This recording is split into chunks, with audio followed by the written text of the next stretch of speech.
Right, can you see me and hear me, anybody?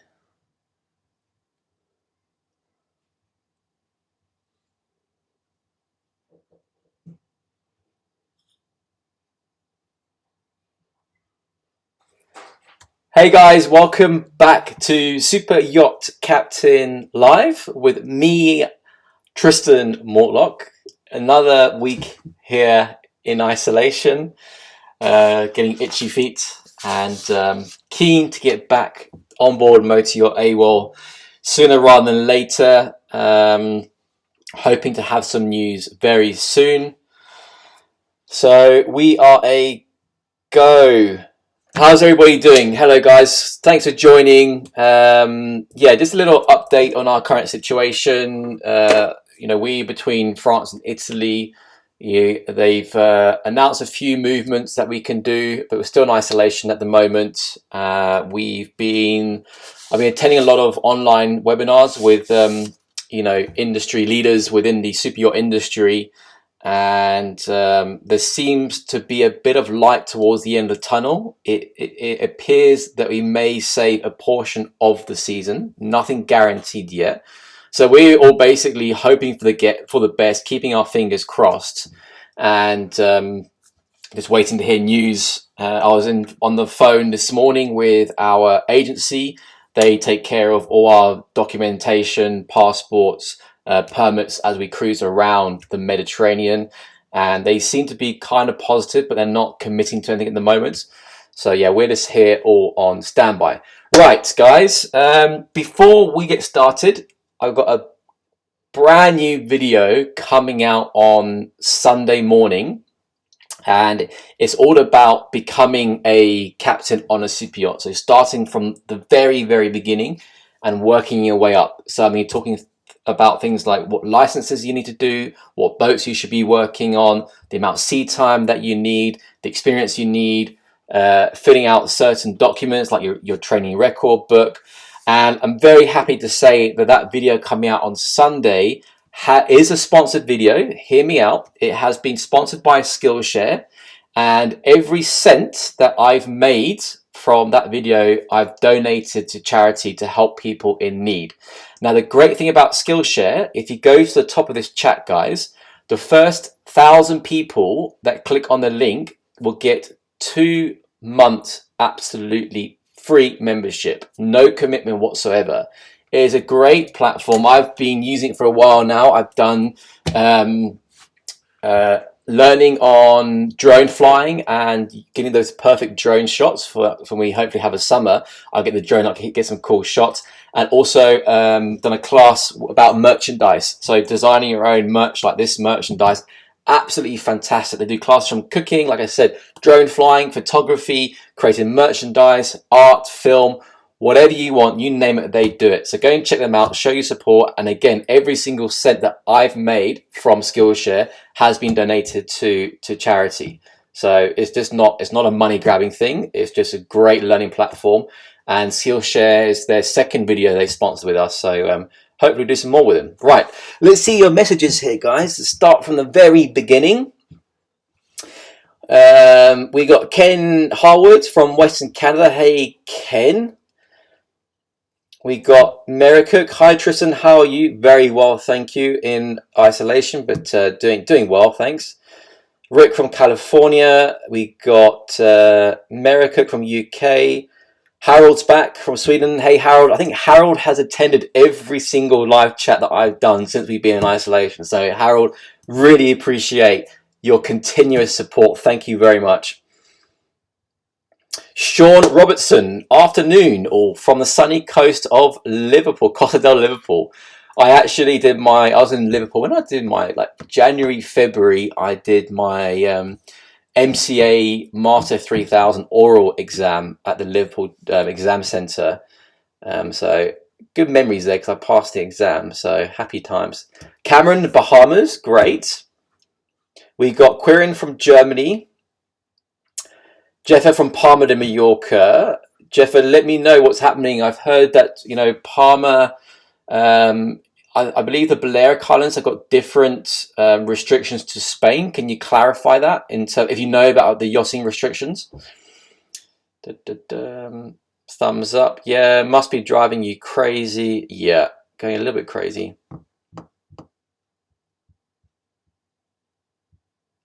Okay, in an earlier video, you said that had you not have gone down the route you have, then you would have joined the Royal Navy. If you had have joined, would you have been your trade? No. So I looked before. I looked at joining the Royal Navy once I was already involved in yachting as an option. It was purely a few conversations I had. I thought about it for maybe a couple of months. So who knows what would have happened? We can speculate, but I honestly don't know. Miles, hi from southwest France in the rain. I hope it's not coming this way. So guys, just so you know, we're in the south of France at the moment. It's extremely windy. So if we lose internet connection, I'm apologizing to you all in advance. So please bear with me. Damo, good afternoon, Tristan. Dakota and Zeus, Crazy Huskies, fantastic in the USA. Samu's back. Hey, Samu. Hello, everyone. Hayden's back. Hayden's also on Hayden's not only on the YouTube live chats, he's also on the Instagram live chats. Everywhere, Hayden. You're like the social media king, I think.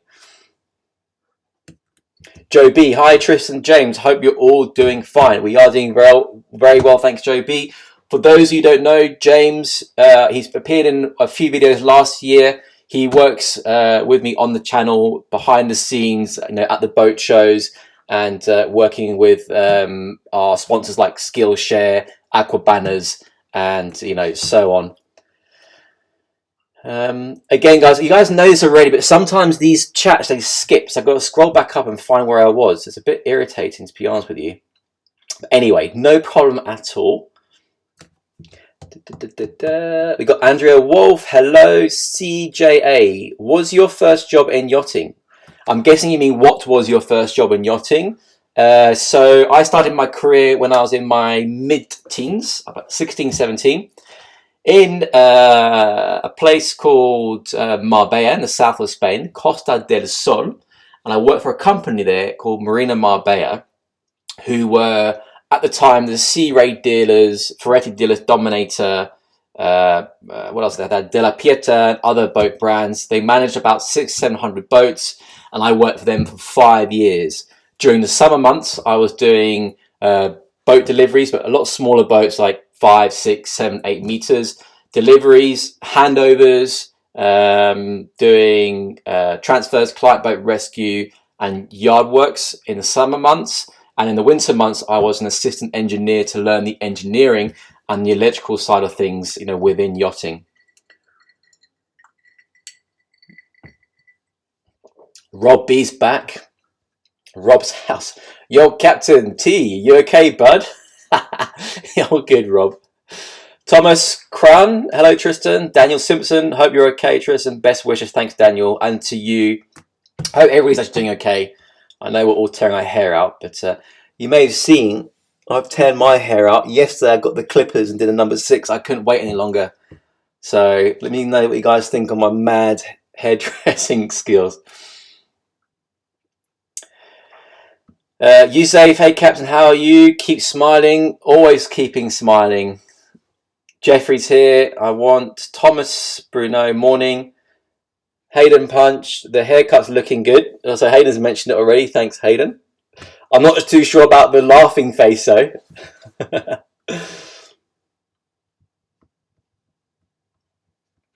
If a guest wanted to charter North Passage of the Antarctica, would your yacht be able to do that? No, that's from Captain P. Zaz. No, we're predominantly Mediterranean based. We only do med charters at the moment. Just remember, guys, if you want your guaranteed answer to your question, do check out our super chat. It'd be much, much appreciated. Thank you, guys. Tristan, what is the draft on AWOL? Draft on AWOL at half load is 2.2 meters. Half load. So obviously it varies. And that's 2.2 meters in seawater. Obviously there's more sinkage when you go into fresh water due to the density.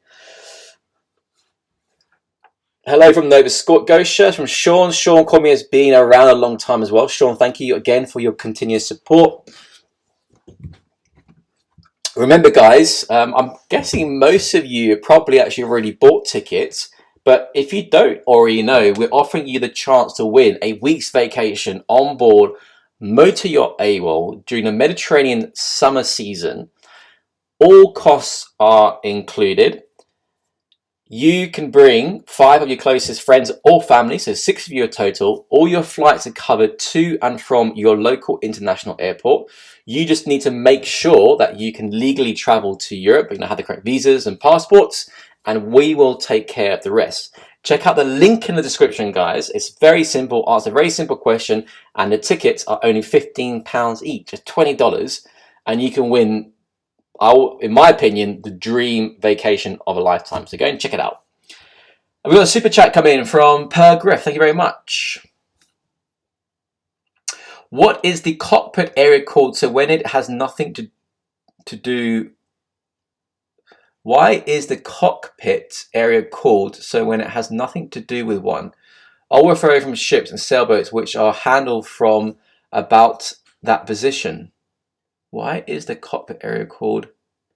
Do you know what? That's a good. I'm guessing you're asking why is the cockpit called the cockpit? I've actually never looked into it. I'm sure we can find out on Google. Maybe somebody on the chat might know. Why is the cockpit called a cockpit? I'll refer from ships and sailboats which are handled from about that position. Good question. Anybody know the answer? Because I'm really sorry. I would love to answer this question, but I have no idea. There's so many terms in the maritime industry that I should probably know, but there's so many you just can't possibly know them all. Super chat from English Nomad. Thank you very much. English Nomad, when you put the super chat, guys, be sure to ask your question in the actual super chat. James, if you're watching, if English Nomad has sent a question, can you send it to me on WhatsApp so I don't have to go through the entire chat? I want us to keep at the top and work my way down.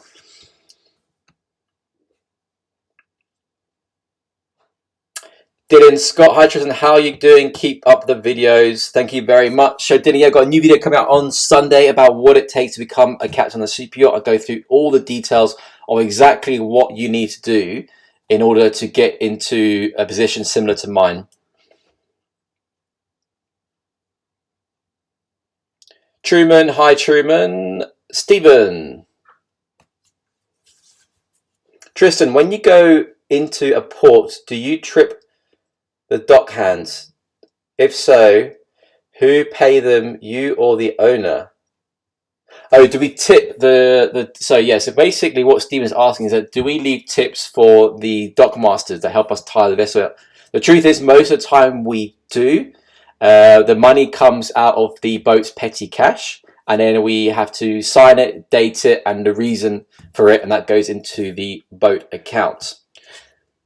If the dock master isn't helpful or is rude, they get nothing. So if you're a dock master, be nice and be helpful, because then you'll get a nice tip.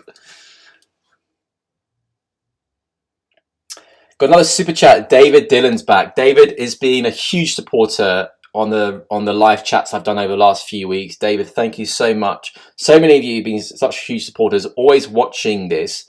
And I'm pretty sure I'm answering the same questions over and over again, although the tip question was a new one. So thanks, David. He says, hey, Tristan, hope you and Jiv are well. Jiv's doing really well. You know, I haven't driven her too crazy yet. Please purchase a ticket for the drawing with this money, and if it wins, do a giveaway for your viewers. David, that's really kind of you. Wow. David, don't you want to buy the ticket yourself? That's very kind. I will definitely do that, 100%.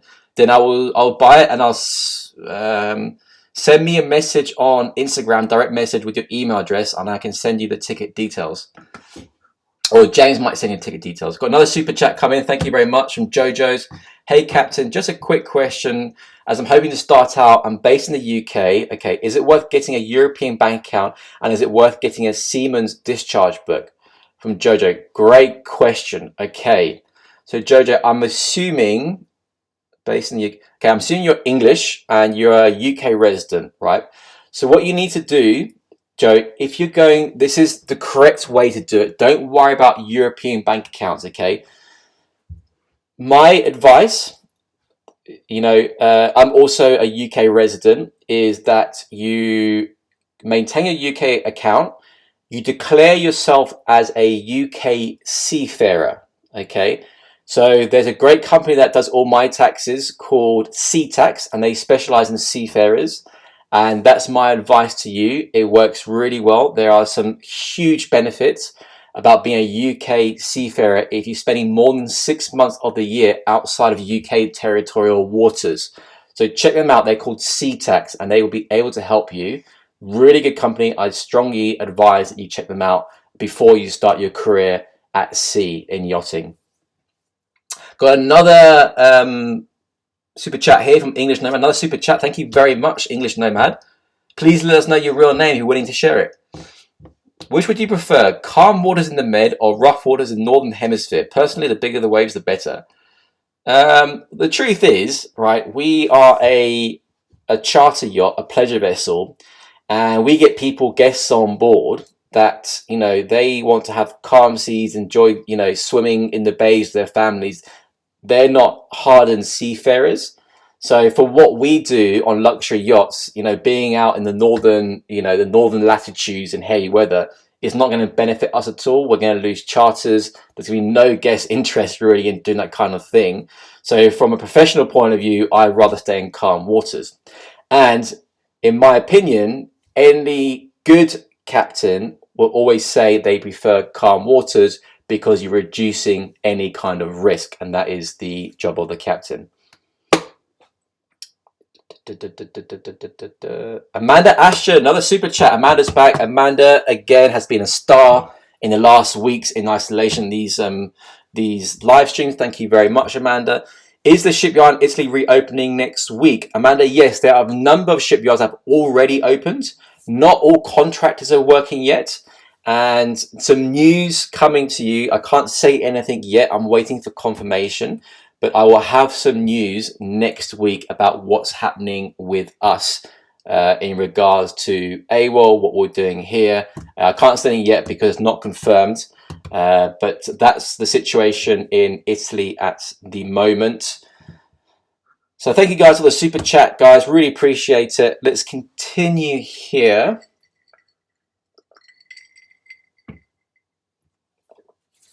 Another super chat that's coming in. Thank you very much from JFK YouTube. Did I say that right? JFK YouTube. Life's been good. I'm not toying with the idea of buying a 31-meter yacht. Can you try to share more details about what stuff actually costs in the videos, e.g. dockside, diesel costs? I mean, there's so many costs when it comes to running a super yacht. The highest cost is always going to be people, so i.e. the crew. That's going to be your biggest outgoing. You obviously have your insurances, you have your ship certification. I mean, if you're going to run like a vessel like AWOL privately, and you're going to do like single season, go down to skeleton crew in the winter, the annual running cost is going to be around 700,000 euros. If you're going to run it as a busy charter boat at a top level, maintain that top level with the crew full time and doing dual season, you're probably looking at more closer between 1 and 1.2 million euro. Fuel, diesel depends where you're refueling. There's at the moment, I'd say fuel in Italy is around 10 cents more expensive, more or less, it varies, than France. But your cheapest fuel is going to be in Montenegro. It's the best place to bunker fuel. Again, the prices do vary.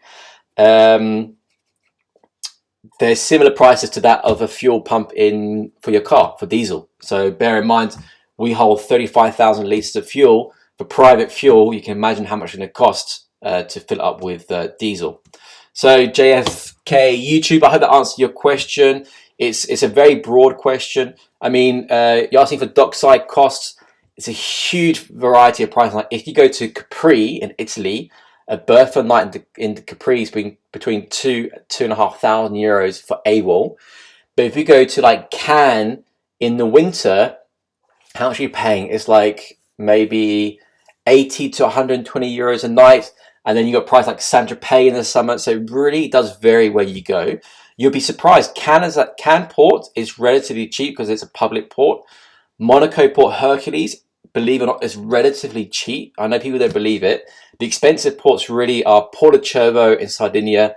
Capri is the most expensive. Saint-Tropez is quite expensive. So those expensive ones, and Portofino as well. So it really does vary. What you can do, if you're really interested to know the prices of the berthing and fuel, if you just go onto the port websites, the port you're interested in. So, for example, for Cannes, just go on to rivieraports.fr, and there's a price list there for all different vessel sizes. So, thanks for that.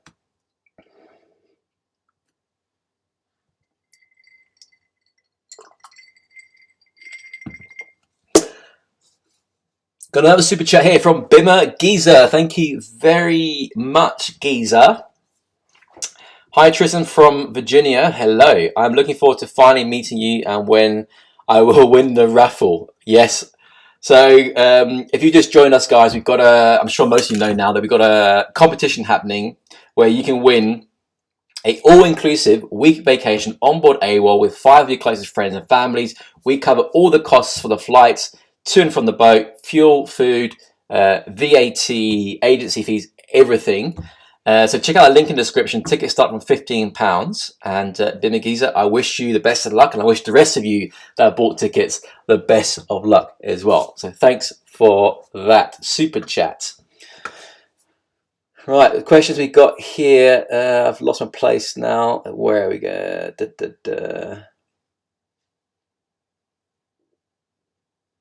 Sean, hello again. Nova Scotia. Hi Tristan, how are you doing? Keep up the good videos. Seen that one. Truman, hi Tristan. When you get into a port, do you tip? I've seen that. Sorry guys, it just jumps on the chat, so I do apologise. I need to find my place again. Hello from Germany. Hello Captain. This is Ika from Istanbul. Hello Ika. Hi from Belgium. From Rudy. And I think Rudy in the profile picture is wearing the Super Yacht Captain cap. Thank you, Rudy. So guys, I can see we've actually done really well on the merchandise. So if you're watching this and you bought merchandise, whether it be a t-shirt, a cup, a cap, or a coffee mug, please take a photo and post on Instagram and tag us in it, because we want to create a video with all like the followers of the channel with wearing their merchandise with some cool music in the background. So if you do that, I really appreciate it. Got another super chat in from Ken Harwood. Thank you very much, Ken. What size is the largest boat yacht you have single-handled operated, no crew, no assistance? So, great question. I know the exact answer to that. That will be Lizzie, because for the first month of me being captain on Lizzie, I was on my own. And Lizzie is, for those who don't know, is a vessel built in Tampa, Florida, by a company called Lazara Yachts. Fantastic boat. It was 75 feet, 23 meters, and I was doing all the docking and undocking by myself for the first month before we got our stewardess. It wasn't so difficult because we had the same berth every day. We're just using it as a day boat. So what I'd done, I set up the stern lines and the spring lines to have the exact right fit, and the ground lines, so the lines on the bow, were also the exact right fit. And what used to happen is the vessel on my starboard side was never used. The owner never used the boat, so I used to pop my ground line, so the bow line, onto his cleat on his port side. So when I came in, as I was halfway in, I could just unhook it and then hook it onto my cleat on the bow, and then come astern to the dock. So yeah, 75 feet, 23 odd meters. Okay, so thank you again for Ken, appreciate that. Rudy, hey Rudy again.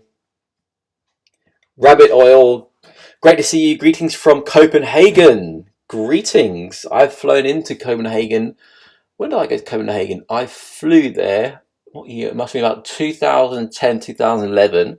I met my friend Christian there, who's Swedish, and then we drove his car down from Copenhagen through Germany, through Switzerland, into Italy, into France. Great road trip.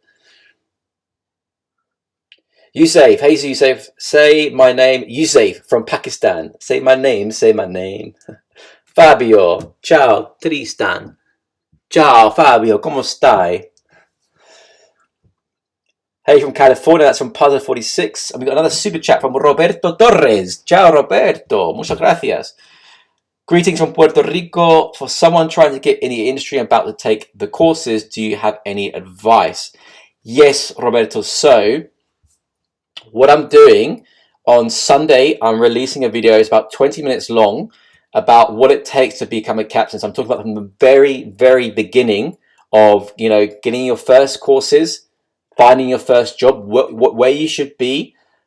I give advice on your CV. I give advice on where you should be staying, how to network, how to dock walk. So check that video out coming out on Sunday, because I'm answering your entire question in that video, and I've gone really into depth with it because there's a questions I get a lot. So that should be good for you. Being from Puerto Rico, I'm guessing for you, you speak Spanish, and by looks of it, you write perfect English. So that's going to be a big bonus. So working like in the Balearic Islands in Spain and the Med would be great, or in Spain in the mainland. And I think you'll be pretty good. So check out that video account on Sunday.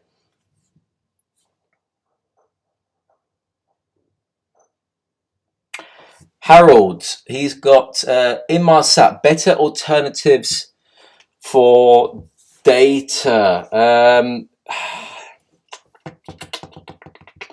You got VSAT now, which is satellite internet. The problem with VSAT is, not the problem with it, is it's just really expensive. I mean, the cheapest contracts I've seen, bear in mind it was probably a year or two ago, you're looking about 50. We got a quote. It was 50,000 euros for the installation. Then it was 2,500 euros a month for the smallest package. And the download speed was terrible. The upload speed was even worse. But you know, some of the bigger mega yachts and giga yachts, they have ridiculous onboard data, internet data, satellite systems that are costing them, you know, tens of thousands, in some cases hundreds of thousands of euros every single month. It is ridiculous. So for now, we've got Inmarsat C, obviously Navtex, we've got MFHF and VHF for our comms, and then we're more coastal waters where we get 4G range, we use the 4G internet. Being Med and being a charter boat, it's, you know, occasionally we're out of 4G range, but we're mostly coastal because guests want to go, you know, from Anchorage to Anchorage or visiting different ports and different areas. So we don't need that kind of internet connection. But for the vessels that are doing like global travels, then they will.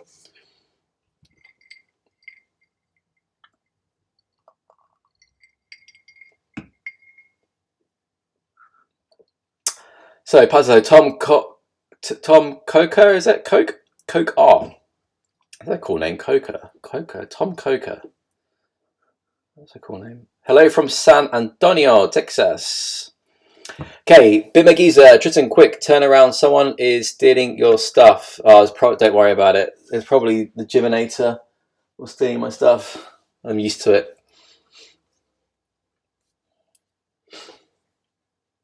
And we got another super chat from Samu. Thank you very much, Samu. Hey Tristan, great stream. Thank you very much. Purchase budget, 10 yearly budget, looking for a yacht to sail around the world once my kids are older. Currently looking at Oyster 885. Any idea about capable motor yacht for circumnavigating in that price? Oh, budget.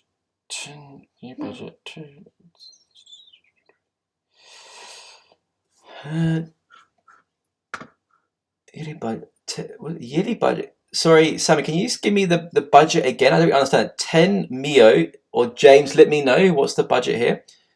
Looking for a yacht to sail around the world once my kids are older. Currently looking at Oyster 885. Okay, as you know, my knowledge of sailing vessels are limited. As some of you may already know, I've got my eye on a particular yacht brand called Silent Yachts. Now, Silent Yachts, Samu, are a company that specialise in catamarans, which are propelled by electric motors, which are powered by batteries, which are charged with solar panels. Now, I have a verbal agreement at the moment with Silent Yachts to get on board one of their boats after this season, hopefully once everything's calmed down, and to use their boats. I'm hoping for a week, but definitely for 2 or 3 days, and I'll be giving my whole opinion on it. So before I give you my answer, let me do that next winter, because obviously you got some time, and consider the Silent Yacht for now, because it's a catamaran, you've got lots of space, and as a backup it does have a diesel generator in case you're going weeks and weeks without sun. And the good thing about it is when you are sailing, obviously when you're hitting different wind areas and you're constantly adjusting the sail, with Silent Yacht you just cruise and you just need the sun to charge the batteries. But just clarify the price range again. I don't really understand it. But thanks again, Sammy, for the super chat.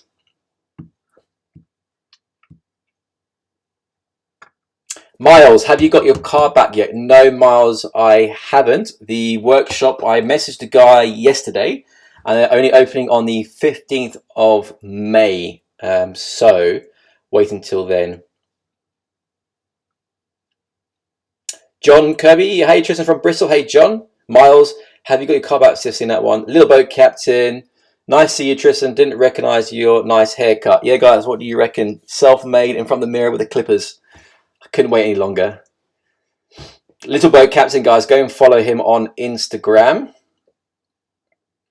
Cat Golds 30, hi from Thailand. Hey, Cat Golds. Branko, hello from Croatia. Branko, we're hoping to get to Croatia this summer, fingers crossed.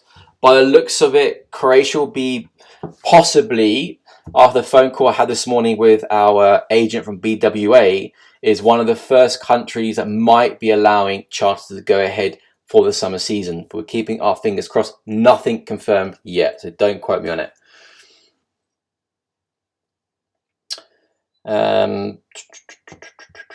Another super chat from Amanda. Thank you very much, Amanda. Marine satellite data systems are a rip-off, Amanda. I couldn't agree with you more. But I think over time they're going to get cheap. They have to get cheaper and cheaper as more people use them. I use land-based satellite internet, and once you've installed the kit, it's a fraction of the cost. So there you go, Harold. If you read Amanda's message, so basically she's saying that she's gone from a land-based satellite internet, and once you've installed it on board the vessel, then you get the cost.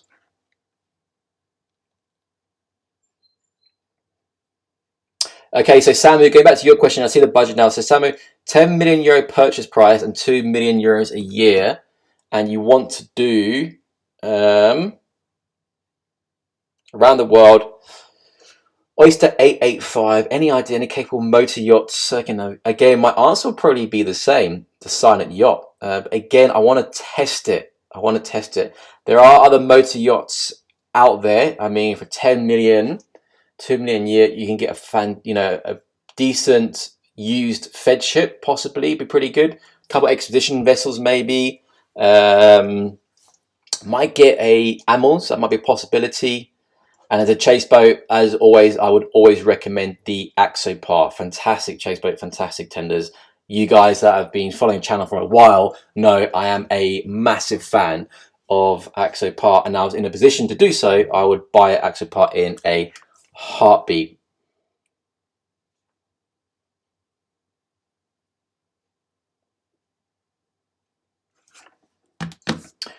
Right.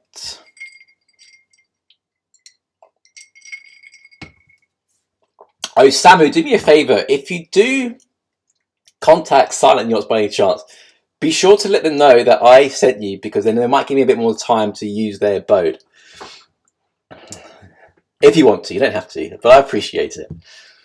Okay, guys, so we got here. Hello, Captain. As we say, hi, Norway. How are you? Doing very well. Friday afternoon, and hoping to have some good news next week for everybody.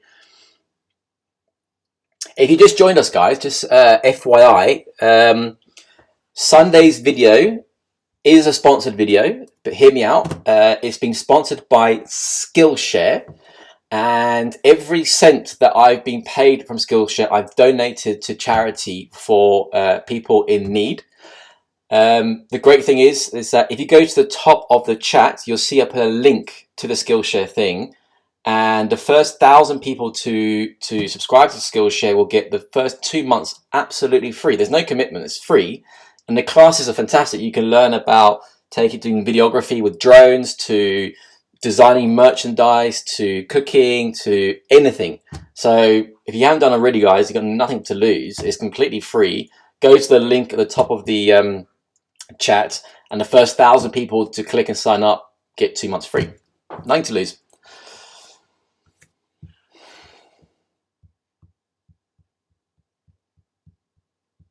And we got another super chat from Rudy. Thank you very much, Rudy. Hi, Tristan. What is the difference between a luxury catamaran and a luxury monohull for you? Stability, comfort. Thanks, Tristan.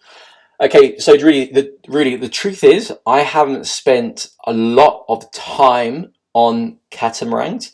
I do follow another YouTube channel called Sailing La Vagabonde. I think it's brilliant. Those guys are amazing. I think the handling is very different. The difficulty with catamarans is if you're a person that likes to go into port and visit the ports in the evenings, then the catamaran is obviously a lot wider than a monohull. So the berthing costs are going to be more expensive. The benefit, though, of the catamaran in comparison to a monohull is you'll get more internal volume and more space. Both have pros and cons. I don't have enough experience on catamarans to give you a straight answer. Again, I'm hoping next winter, assuming the whole COVID-19 thing is over, to get on board a silent yacht and really give it a good test, go navigating for the week and vlog everything, post it on the channel and just give my honest opinion. But from all my experience of all being kind of mono-hull, like Motor Yacht AWOL, Motor Yacht Lizzie, and my time working at Marina Marbella as well, you're going to have people that are going to have preferences towards catamarans and people with preference towards monohulls. Sorry, I can give you a bit more in-depth answer purely based on my experience.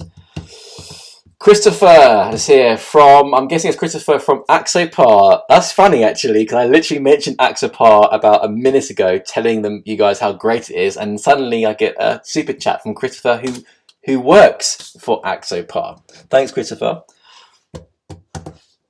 Hey ho, let's go. Happy 1st of May. Happy May Day, everybody. Cheers, Christopher. So originally, actually, unfortunately, we were supposed to be doing a video with Axopar in May, but that's now been postponed or cancelled, which I'm very gutted about. But anyway, that reminds me, guys, I would really appreciate it if you go onto the channel, and there's a video called The Boating Revolution, which has now got over 7,000 likes. So thank you guys for liked it.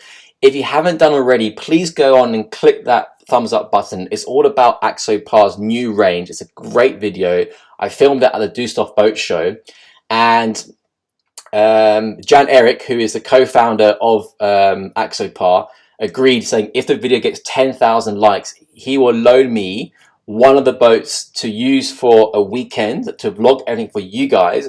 And then what I'm going to do is choose by random a subscriber who will be in the area to join me for one of those days. So if you, probably the south of France more than likely, so if you are in that area and you want to join me on board an Axopar for a day, please go and click that like button on the video. It's called The Boating Revolution, and on the thumbnail it's got a picture of an Axopar 37 with the red kind of camo kind of look. So thank you guys, I would appreciate that. And Christopher, thank you very much. Hope you and the Axopar team are all keeping well, and that we see you soon, that we get on board soon and do some more videos with you guys.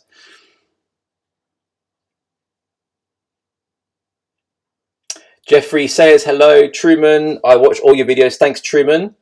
Captain Peepaz, Michigan. Stuart Moore. Hi, Tristan. Hope you, the Jibinator, are well, both physically and mentally.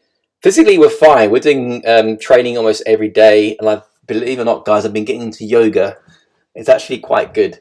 How often do you contact the other crew members whilst you are away from the boat? So we have a group chat on WhatsApp. We probably message each other.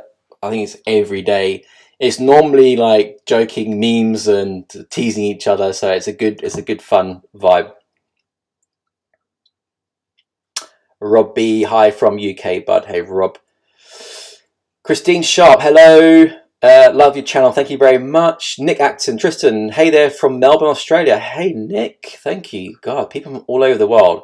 That's what I love about the internet and live streaming is that, you know, the videos that we create for the channel is being watched globally from people from all walks of life. It's just amazing.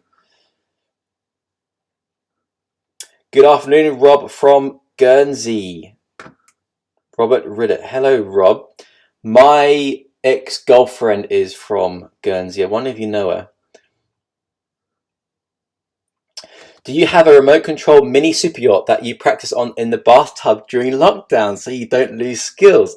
That's from John Kirby. So John, I did a video, a interview with, who was it with again? I think it was Super Yacht. It was Yachting International Radio with Ria. And I said on the radio that I was looking at buying a remote control super yacht to do videos in the swimming pool for the channel. Because what I was wanting to do is do ship handling videos, how and why a vessel responds the way it does. But the only videos I could see, the only boats I could see to buy online, you know, when you go ahead, both propellers go forward and go back, both props go forward. I was trying to find a remote control boat where you could control the twin screws individually. That way I can teach you, but I couldn't find any of them. So if anybody knows of, well, it's a bit late now, but if anybody knows of a boat that you can control the screws manually, then let me know. I know Hayden sent me the link, but Hayden, you can't buy those boats. That was custom made, and they look very expensive as well. But John Kirby, that's very funny. Gary Broyley, hi from Gary and Joanna in Glasgow. Hey Gary and Joanna, thank you for joining us. Send Knots, hi from France. Hello from France, I'm also in France. Got Tom here, a Canadian, checking in from trapped in Seattle. Jeffrey, hey from Trinidad. Fabio, ciao de Padova. Hey Fabio. Dylan Scott, hi Tristan, how are you doing? And good afternoon from Scotland. Good afternoon, Dylan. Pretty evening now, is it? Yeah, call it sick. Good evening. We're an hour ahead of you, I think. Turner James, hi from Southampton, UK. Hey Turner. My yacht is grounded at the moment. Watched all your videos from day one. Turner, really appreciate it. By grounded, I hope you don't mean you run aground, is that you can't move because of the lockdown. Fingers crossed you're not stuck on a sandbank or on a rock somewhere. That'd be pretty bad. Tristan, what draft of your charter boat? What Tristan? What's the draft? So AWOL's draft at half load is 2.2 meters in seawater. Obviously, in freshwater, it was a bit more sinkage. Raf, good afternoon from Belgium in quarantine. I have the Corona bud. This hails the live stream.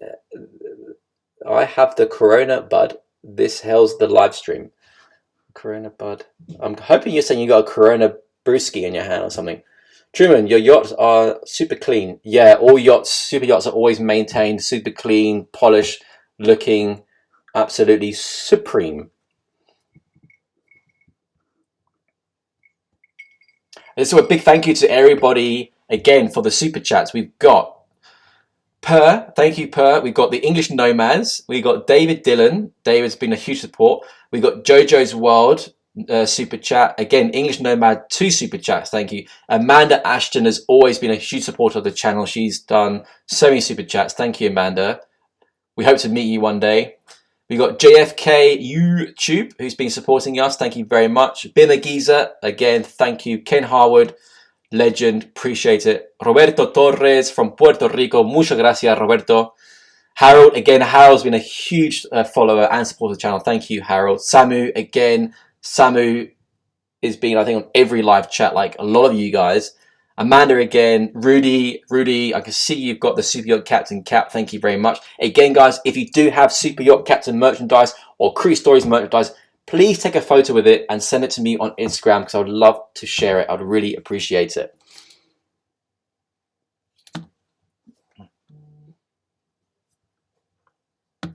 Perfect. Okay, so it's jumping again. What's going on here? Right, skip a few questions here.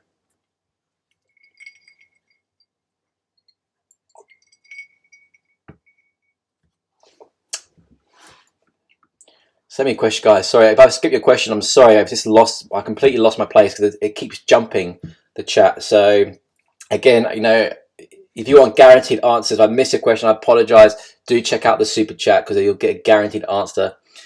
Nikos, hello from Estepona. ¿Qué pasa, Nikos? I wonder if you speak Spanish. I know I've been to Estepona Port a few times when I was working at Marina Marbella. I've got a super chat here from Neil. Thank you, Neil. Hi, Tristan. Are you drinking vodka and lemonade? Yummy. If I could, I would like to send you a t-shirt. Don't worry. It'll be new, not one I've worn. How can I do that? So, Neil, what would happen is if you go on to the Super Yacht Captain Instagram account, and you type a DM, direct message, and then we'll send you the postal address to the storage unit we've got here in France. Really appreciate it. Thank you very much. Vid on yoga on live chat with you. Joe, so this is funny. Joe B wants me to do a yoga video. I've done like 2. How many, love? Yeah. How many yoga class I've done? Like 2 or 3? You've done about 3. I've done 3. So come on, guys. But you can do freeletics. I do freeletics. I think freeletics every other day. That'd be quite funny. Turning from Super Yacht Captain to yoga instructor. Can you imagine that, guys? A good crossover for the channel, eh? Another super chat here from Harold. Thanks, Harold. Cruise speed on AWOL and liters. So technically, you could cruise on AWOL at 14, 15 knots, but we don't. We cruise about 12 to 13 knots. At 12 to 13 knots, the engines burn 80 liters per hour per engine. That's 160 liters. Plus, you got to think about the generators, which burn about 20, but we allow an allowance, an additional 10%. So we calculate 200 liters per hour at, say, 12.5 knots on Motor Yacht AWOL. Thank you, Harold, again.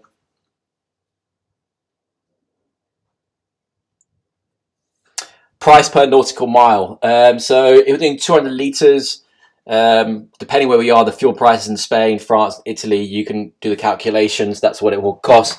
So at the moment, what's the price at the moment? About €1. Prices have gone down now. Do you know what? I haven't refuel my car in 2 months, I think. Can anybody tell me what the diesel price is in France, Italy at the moment per litre? Then we can do the calculation.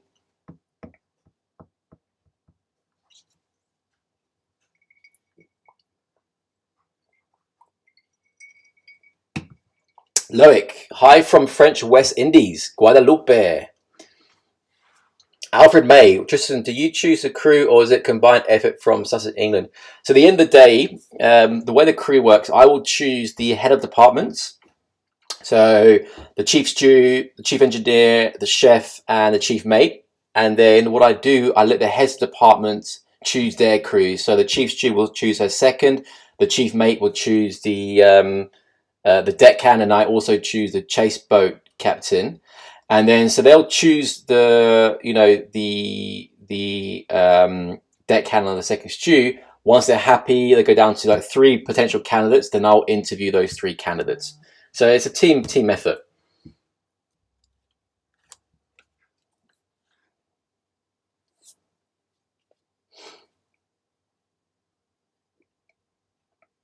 Got another question here. How long does it take to convert from pleasure to commercial? So basically what he's asking, what does it take in order to convert your vessel from a private vessel to a commercial vessel? It's a very good question. and it really depends on the flag state of the vessel. In other words, where is the vessel registered? The other thing is, under which classification society was the vessel built under? Was it built in accordance to what we call the large yacht code? In that case, it'll be very quick and very easy. If it wasn't, then you're going to have to make a number of modifications to the vessel. So it's a very broad question. It really depends on the classification society of the vessel and the flag state of the vessel. For us, we are Malta flag. It probably took us, how long did it take us? I'd say around 2 months, 2 to 3 months to get it from private to commercial. Bear in mind, AWOL was built in accordance to LY2, which at the time was the large yacht code. So it does vary. That's from I got another super chat from Michael Canton. Thank you very much, Michael. Please, Michael, when you do the super chat, put your question in the super chat so I don't miss your question. Michael, you have a question? Let us know. David Dillon, will Jiv ever make another appearance? Also, did you see comments on your video about the time you got shot at? So, Jiv, are you making another appearance? We don't know. I'll have to do my hair and makeup. She has to do her hair and makeup, guys. You know what? Well, not all girls. Some girls are like they do their hair and makeup. Would you also, did you comment on the videos? So, guys, just so you know, just so everybody understands, because people get quite irritated with me when I don't respond to comments on the videos. I do the best I can. You need to understand that it's, you know, we've got the Facebook group, we've got the Instagram account, and we've got the channel. And I promise you, I get dozens and dozens and dozens of messages on a daily basis, and I simply can't keep up with it. I do read a lot of the comments, but I can't always respond to them. So please understand, honestly, I am grateful, but I just can't keep up with it. So, you know, I do apologize. Don't take it badly. Don't think I don't care, because I do. It's just sometimes it's just very overwhelming. Okay, got an answer here from Amanda about the fuel. Diesel is €1.08 per litre here in Portugal, about 0.95 in Spain. Hey, I bet it's around 40p in Gibraltar here. So guys, so we're around €1 a litre, so it's going to cost us about 35,000 euros to fill up Motor Yacht AWOL from empty tanks to pressed tanks.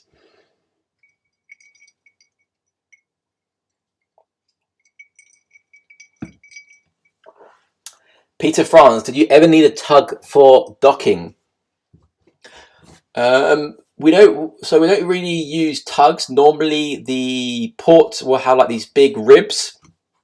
I did a video over last summer, and it was a boat. What was the name of the boat? Oh, I can't remember the name of the boat. It was a what was it called? I can't remember the name of the boat, but we were already docked in Bonifacio in the south of Corsica, and it was a pumping wind, like 25-30 knots on the beam, and we had this other super yacht docking next to us with a very shallow draft.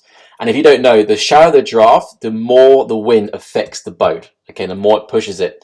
So he was coming into dock, the wind was on his port beam pushing him onto us. They had 3 ribs pushing the bow to come into the berth.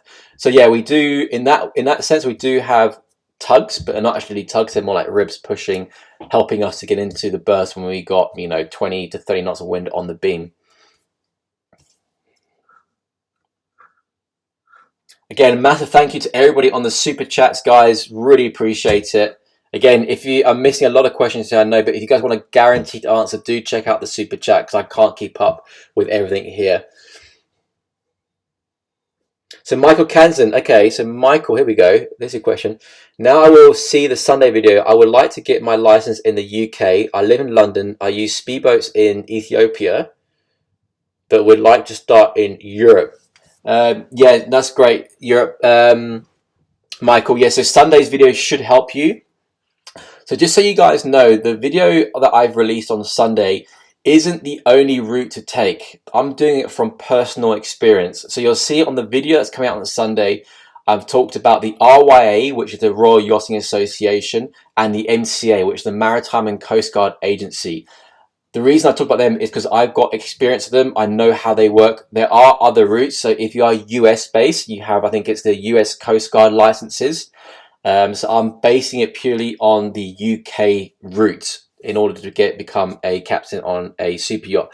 The reason I've done that is not only because of my own personal experience, but also the majority of qualifications, not all, but the majority within the super yacht industry is RYA and MCA. So MCA is the top dog, and the RYA licenses will be your entry level licenses, like your powerboat level 2, your yacht master offshore, your yacht master ocean, and then you move over to the MCA when you start doing things like your officer of the watch, your chief mate, and your master tickets.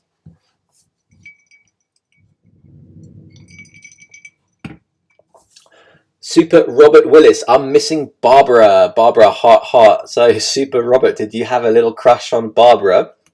So for those who don't know, Barbara's passion has always been sailing. So she is following her dream. At the moment, I believe she's still in the Caribbean on a sailing boat. We're really happy for her. Harry, do you have to apply for a visa when working on a super yacht? I heard the captain stamps you in or something. Okay, so it varies obviously country to country and boat to boat.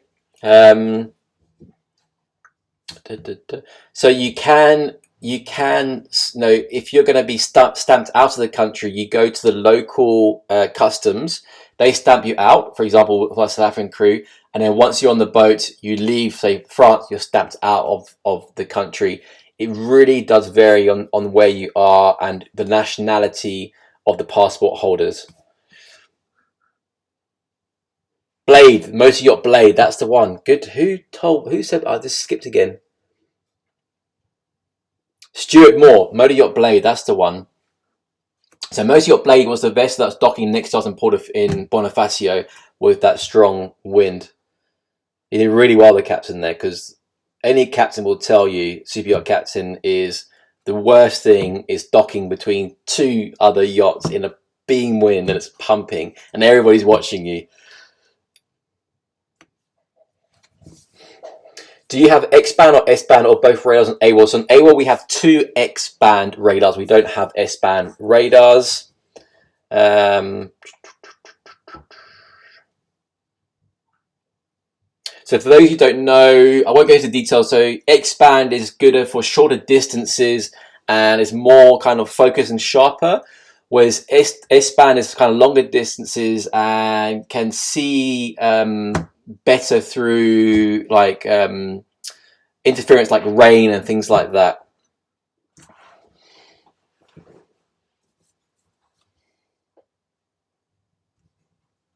Ken Harwood, here we go. Did you have an idea when you dinged the starboard prop, or is it small enough you didn't notice it until the haul out? No, we did notice it because the guys dived under. But when we were cruising, for those who don't know, if you've got a bent propeller or the propeller's being kind of dislodged, you'll feel like a vibration on the vessel, because it'll be out of line. We didn't have that. It was just a small little ding, and as you know, a bit of perfection on board, so we took it off to have it redone. And the props are off at the moment, still stuck in the workshop, and I'm waiting to hear news of when they'll open again. But no, I think it was dinged about halfway through the season. We could carry on. We didn't notice anything. There was no long-term damage done. Another super chat from Amanda's on fire. Thank you, Amanda. Has to go now. Looking forward to Sunday's video. Stay safe, Tristan, Jiv, and James. Cheers, Amanda. Thank you so much for your continued support. We really appreciate it. Hopefully, we get to meet one day soon. I know you're predominantly in Portugal, but if you're in the Med, get in touch. Martini 1050. Here's a question, Divinator. Who is the captain at home, you or Jiv? You can answer that? She's gone very quiet. Who does he think? Oh, that's a good question, Martini. Who do you think is the captain at home? No, we at home, we're a team. Jiv likes to say that I'm the head of the household, but she's the neck. She turns the head. That's what she keeps telling me. Oh dear. Got a message from James, said Jersey, Jersey, Jersey.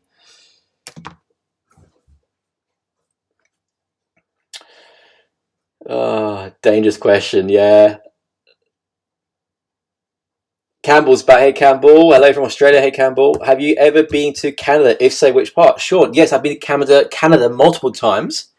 My eldest brother lives in Canada in a place called Calgary in Alberta. So I've done some snowboarding there. Went snowboarding in a place called Fernie, went to Lake Louise, went to watch the Calgary Flames about 2 or 3 times. They're the ice hockey team. So been there a few times, did some quad biking in the mountains, did some ice climbing up a frozen waterfall. That was horrible, to be honest. My hands were just in so much pain afterwards.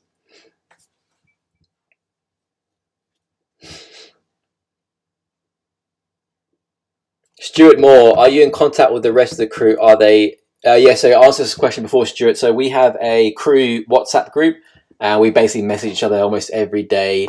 It's mostly just banter, to be honest with you, sending each other jokes and memes, and I'm sure a lot of you are getting the same thing. David Dillon, Super Captain, you skipped my question. I'm sorry, David. It keeps, guys. So just so you guys know, I don't know if you guys see the same thing on the chat. It's occasionally it just jumps and it skips, and it's so many questions I can't remember where I was. So, David, send me the question again. I'll answer it if I can. Oh no, did I miss a? I did. Sorry, David. I missed your super chat. My bad. Stupid question, but you could. I'm really sorry about that, David. Stupid question, but could you do a video while AWOL is still in dock and elevated by showing what you turn in the cockpit and what actually spawns under the boat? Does that make sense? Oh, I see what you're saying. So so we can't start the main engines for obvious reasons. We won't use the bow thruster for safety reasons. The only thing we could possibly test is the rudders. It's not a bad idea, actually, David. I might try that. See what else that we can test. Let me speak to Slaven the engineer and see what we can do, but that's a good idea for a video. I like that.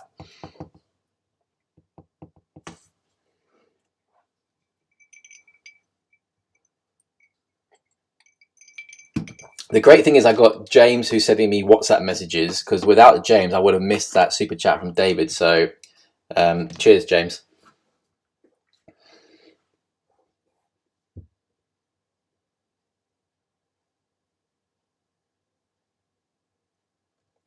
Here's a good question. This is from Roland. Okay, so there's obviously a bit of confusion on how the ground lines work here in the Med.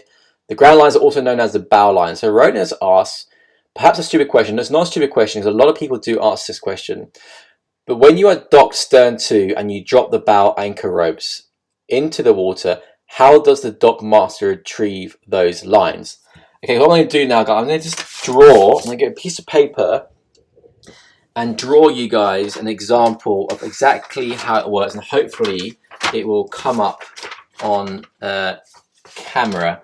Let me just use this one here. So just bear with me 2 seconds because I get this question all the time. So I just want to clarify it. What have I got? A bit of a stronger pen in here. I'm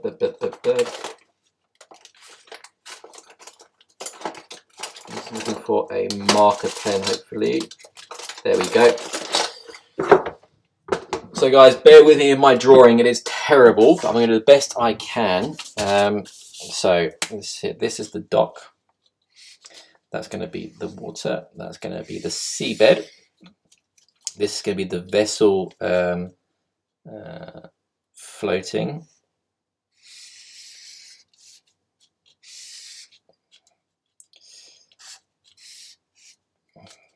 Okay, so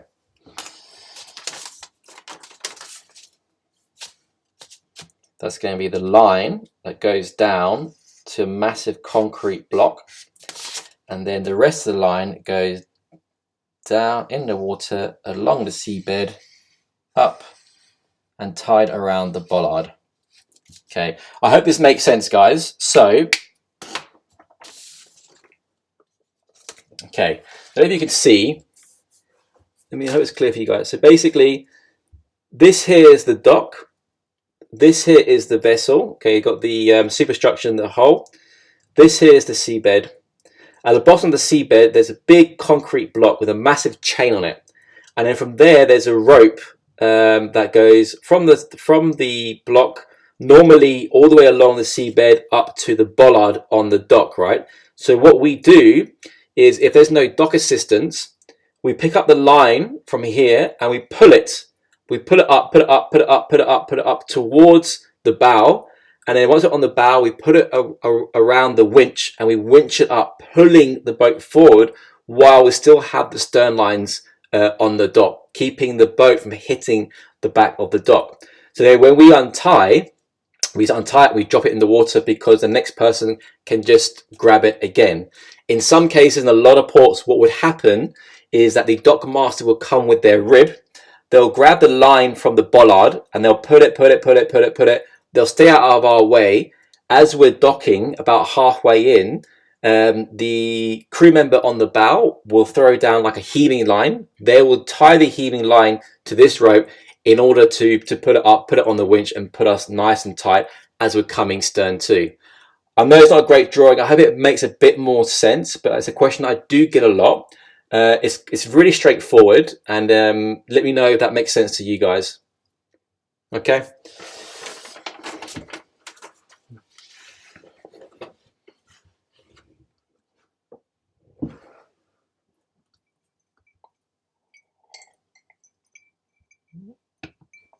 Cool. Right, guys. Next question. Stuart Moore, can we have more Slav during the season? Absolutely. Slav has, I think, a bigger following than I do. Slavin's videos do very well. Yeah, I did a lot more technical videos with Slav, so don't worry about that. Another video we're going to be doing is we're going to be opening up the big domes that we have on the radar mast. We need to get them calibrated. I'll do a video on that as well. That's going to be a very cool video. Show you guys the satellite. We're going to go into the AV cupboard, which I don't think I've ever filmed on the channel. So something brand new that you guys have never seen. And talk you through all the electronics, the AV that we have on board. It is it's pretty impressive. It honestly looks like a control station from NASA. You should frame that drawing. Oh, come on, guys. I said I'm not a great drawer, am I? Tell you what, should I sign it and send it to one of the subscribers? Would anybody want this drawing? Let me know. Yeah, so Juko said divers in some ports. That is true. Okay, so going back to this drawing, guys. For example, Saint-Tropez, they don't put the lines to the dock. You have to get a diver, and they charge you for the diver. So I'll let you guys put two and two together as to why they don't tie it to the dock. They say it's because it's too shallow, which I think they might be right, and you got the risk of sucking up the line into the prop. And also in Saint-Tropez, you got to drop your anchor first and then get the ground line. Anyway, every port's different. That's the Saint-Tropez, the only port that I've been into in the Med that has that system. Does anybody else have any other experiences similar to this? Stuart's saying I should auction the drawing. Okay, guys, let's start at what do you reckon? 10 euro cents for this work of art.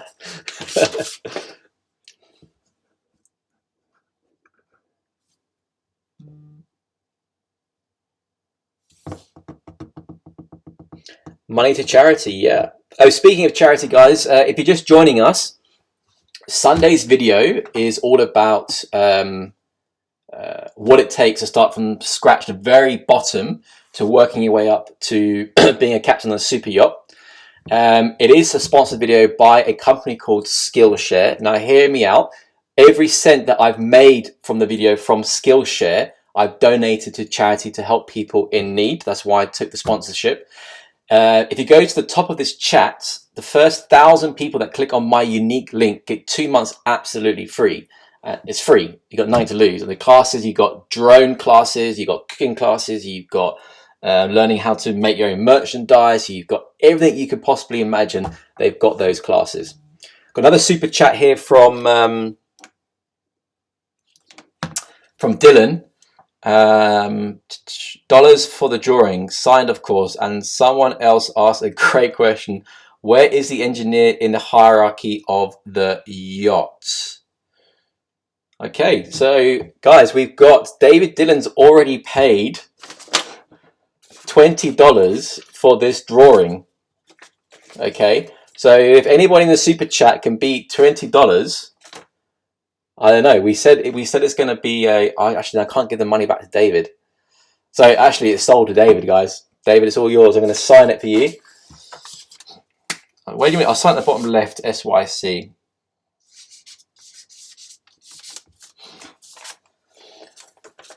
There you go. Signature done and dusted. David, it's all yours. When you send me the DM on Instagram, I will post that over to you. It's ridiculous. And then do me a favor, actually, David. Take a photo with it so I can then post it on Instagram, because nobody will get it.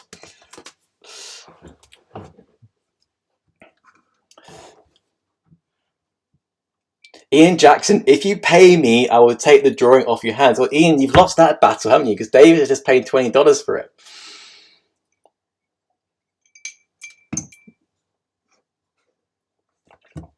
Okay, guys, I'm going to switch to Spanish for about 2 minutes because I've got a question in Spanish here, and I'm going to attempt it as well.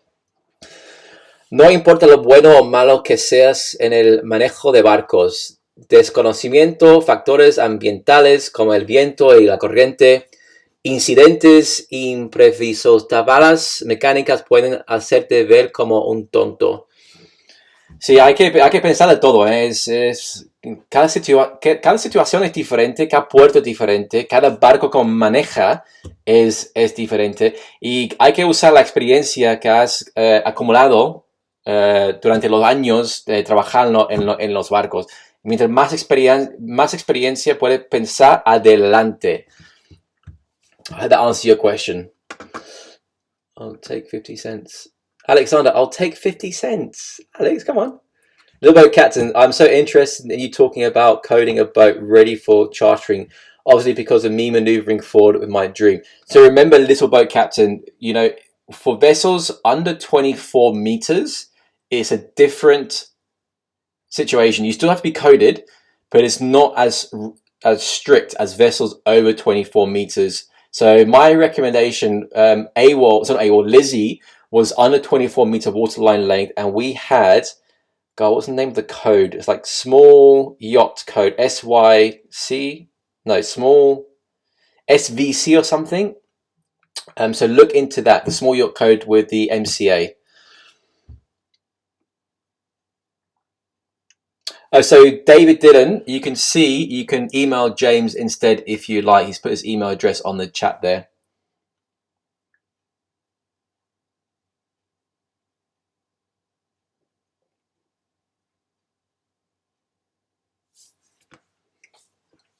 Magnus, maybe somewhat of a stupid question, but what type hull class is Motor Yacht AWOL in the sense how rough Mediterranean seas can she take?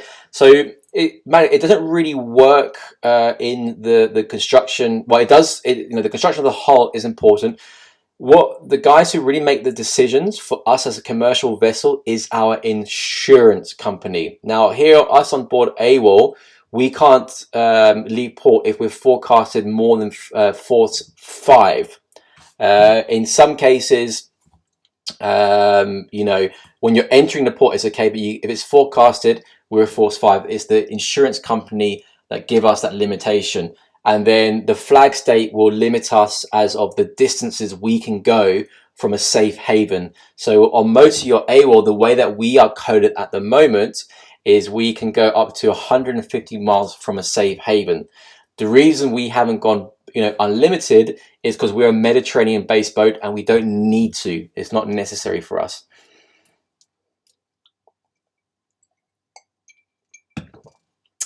Paul has said, James, where is the Skillshare link? So guys, if you're looking for the Skillshare link, if you go to the very top of the chat, I put my first comments.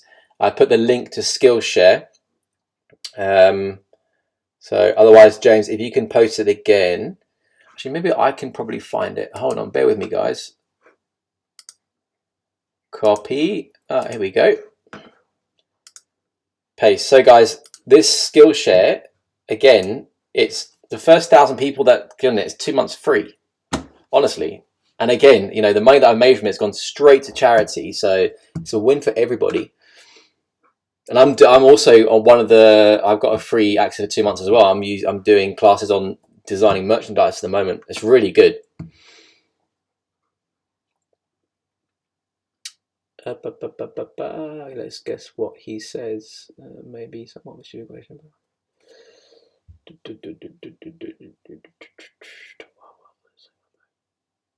Coming up, and Paul Thomas and in English fails Croatia. Tris, I posted a question on Facebook on maneuvering and prop walk. What was your question? For those of you that know what prop walk is, you have what we call right-hand props or left-hand props.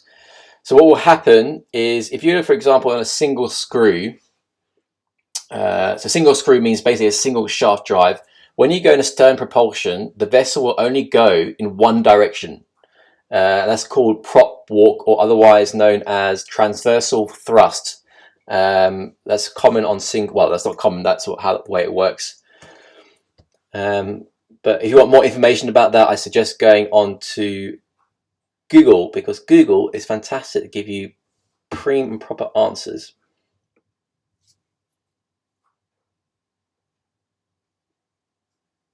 Oh, David, sorry, David, I missed the second part of your question. Where is the engineer in the hierarchy of the yacht? It's okay. So we have the engineer, like the captain, wears 4 stripes on his shoulders. So he's pretty much, it's the captain and then the engineer. So he's the very top of the hierarchy.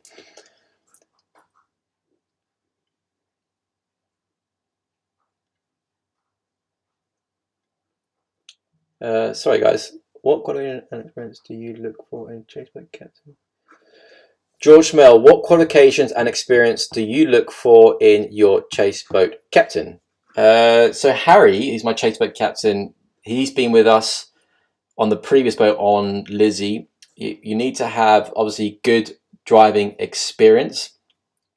And by good, I mean really good, like handle the boat in windy conditions, coming alongside the vessel at anchor when winding was swinging, coming to port docking. And I go out on the chase boat and I test Harry and I tested David as well. Qualification wise, minimum Yacht Master Offshore with commercial endorsement, your SCCW basic safety training. What else do they have? My guys have obviously their ENG1, but just good boat handling. But not only that, it's that they're doing all the water sports. So the reason Harry is so good being the chaseboat captain is that he runs the ski chalet we have in Verbier, AWOL, a winter luxury ski chalet. And he is a level 4 ski instructor. It's the highest ski instructor license you can get in Switzerland. So given his background, he's great at teaching, at being calm with kids. He's good in stressful situations. So with the chase boat, when we're doing water sports and skiing and wakeboarding, he is the perfect candidate. So, you know, we got a win-win there with Harry, because Harry then runs the ski chalet in the winter, does the skiing with the guests, you know, on the slopes, and then he comes to us in the summer, runs the chase boat and does all the water sports. Does the boss watch your vids, the yacht owner? He does. He's probably watching this right now.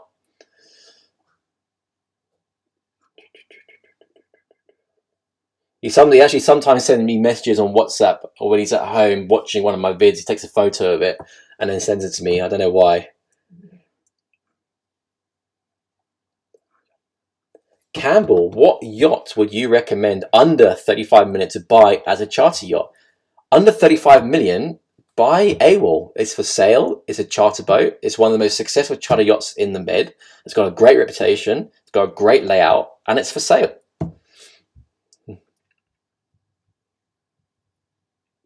It is a good question. It's more question about the channel actually. There's some little bit. How long does it take you to edit one of your videos, and do you find it enjoyable to make the videos?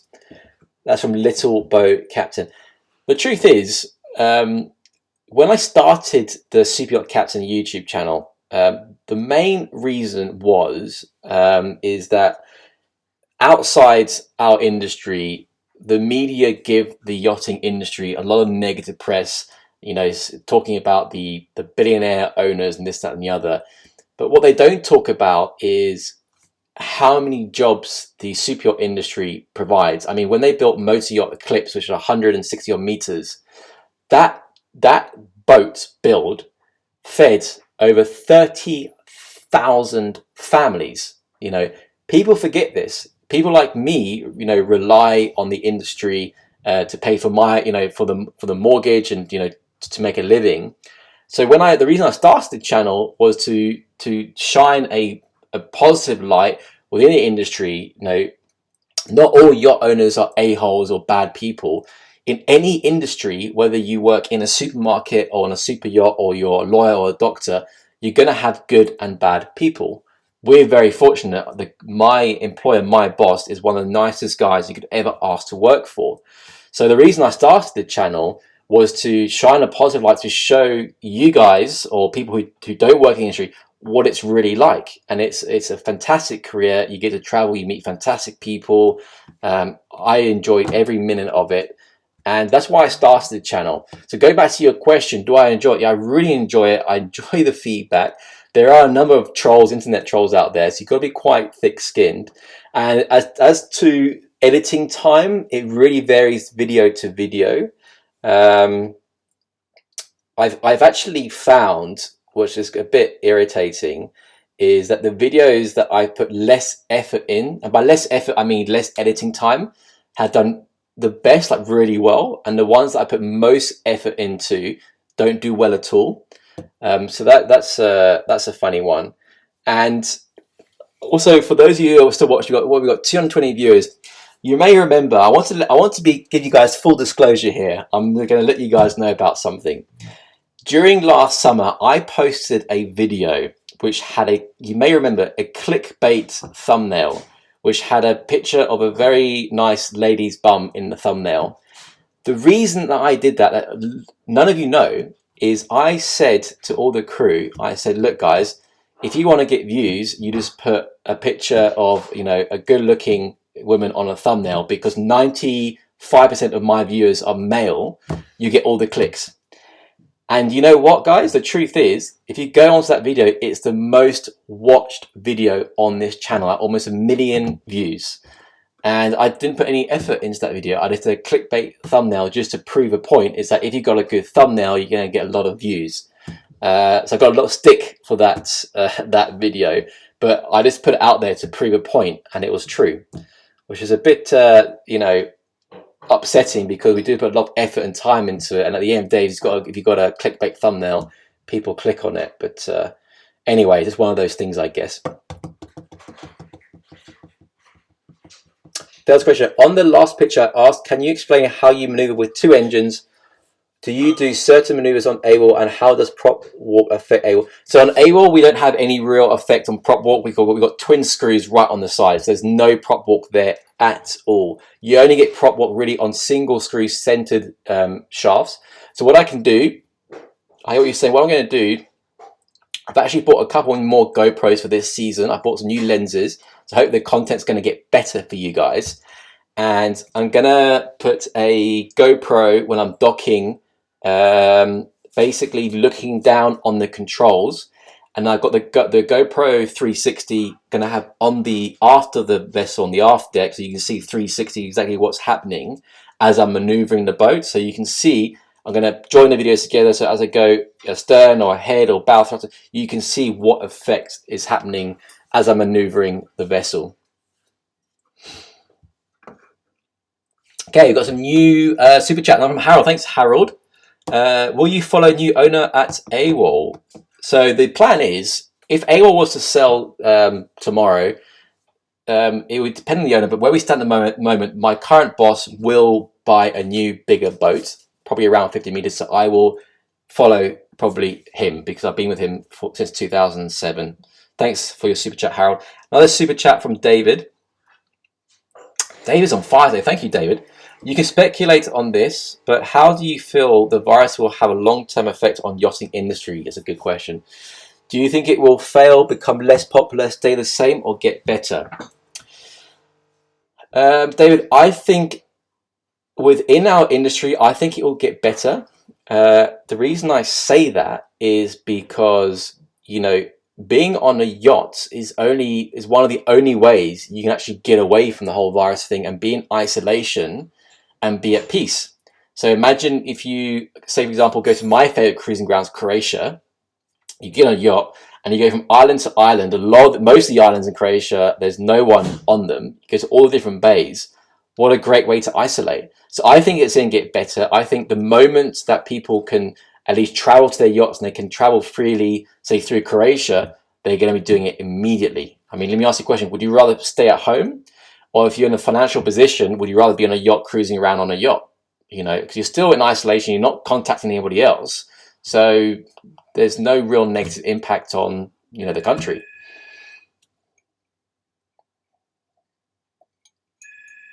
So thanks again, David, for that super chat. Much appreciated. Right, who we got here? Thibaut, still remember being disappointed by the thumbnail. Thank you. Ronnie Wilson, Tristan, let's get all the girls on the channel. Not sure my fiance will be happy with that. Hey Tristan, always excited to see one of your videos. Keep up the great work content. Thanks for taking the time to share with us. Watching from California, US. That's from Kelly. Thank you very much, Kelly, for the support.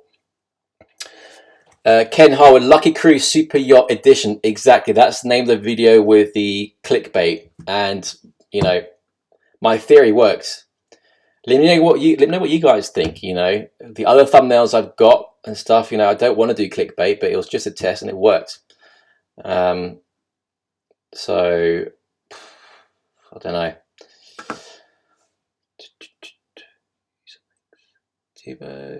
Sorry, Logiv, but if you got it, flaunt it. How often do crew come and go? Are you employing new crew on a regular basis? No. So Harry's been with us since 2015. Jim and I have worked together for 8 years. I've been with the owner since 2007. Slav's been with us since over a year now. In January last year, so it was like 15 months. Same with Michaela and Jason. And then Chef James has been with us since the beginning of AWOL. So yeah, we don't have a big turnaround. I'm not a big fan of, you know, big crew turnarounds, because we're very fortunate. We get a lot of clients that are repeat booking repeatedly every year. And the truth is, when you go on a vacation, you're going back for the people that create the experience. So a lot of our guests or clients come back based on the fact that we're keeping the same crew. Obviously, apart from this year, the one change we have is Barbara. Okay, Harold's got a good question here. Will you virus test guests in the future? So Harold, good question. Again, I'm not sure if you were here when I mentioned it. I was on the phone this morning to our agent from BWA. They basically take care of all our, you know, necessary paperwork, documentation, berth bookings as we travel through Europe. There's a discussion in Croatia on a test. It's not been officially announced yet, but what they're saying at the moment is, say you want to go to Croatia, we have been quarantined for 2 weeks. They're saying that over June, July, and August, they believe they can have a test in place where when the guests arrive into Croatia, they need to just pass the test, so they test negative in order to get on board the boat, so they don't have to be in quarantine for 2 weeks. So that's where we stand at the moment. It's not confirmed yet, so do not quote me on this, guys. Because even our agent said, look, Tristan, everything I'm going to tell you today may be completely changed tomorrow, but this is the information that we have right now. I was on the phone to him this morning for about half an hour, talking about all the possibilities, what we can do, the best options. And it seems at the moment, guys, that Croatia is going to be the best option, because it would appear that they're going to be opening up to charters before the other, Med countries like France, Italy, and Spain.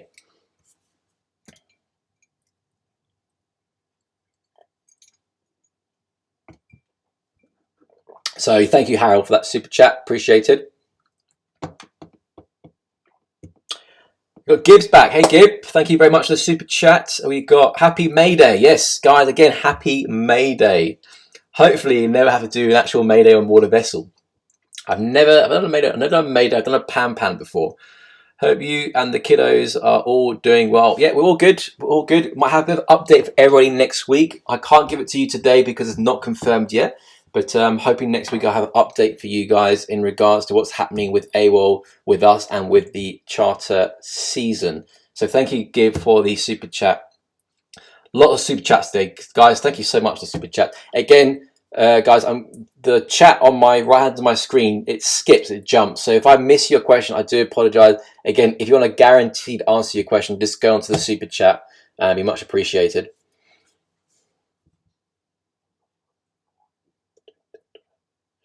Jose Miguel, sorry about the repeating my question, but will the Patron de Altura considered equal than the MCA course about 600 gross at the time to getting a captain job, or will be better last one?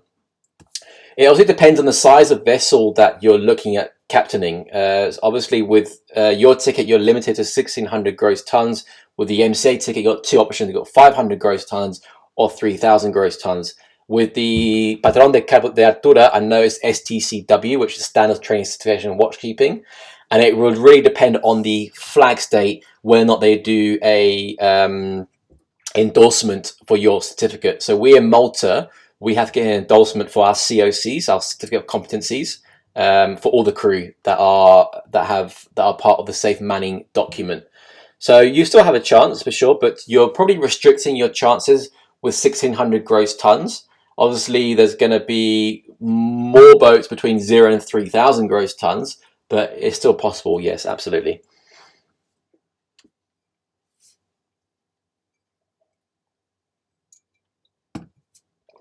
Robert, question, why is there a lack of diversity in yachting crew? That's a really good question, Robert.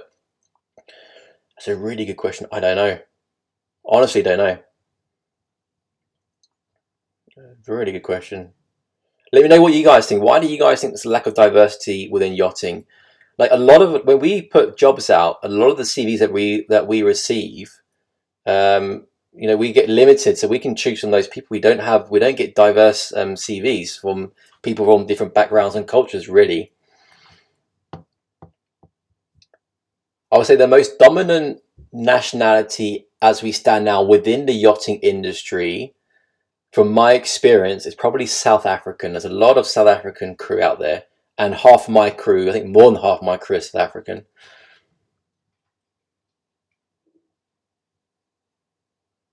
Thomas Artois, can the guests swim under the yacht?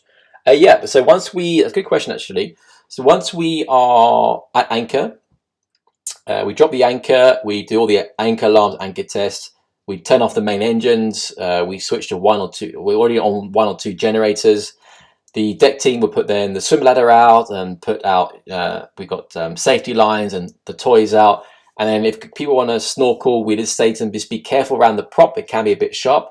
But if they want to, they can swim under the boat, and we have a no swimming zone around the stabilizers, because the stabilizers move their fins and they can really hurt you.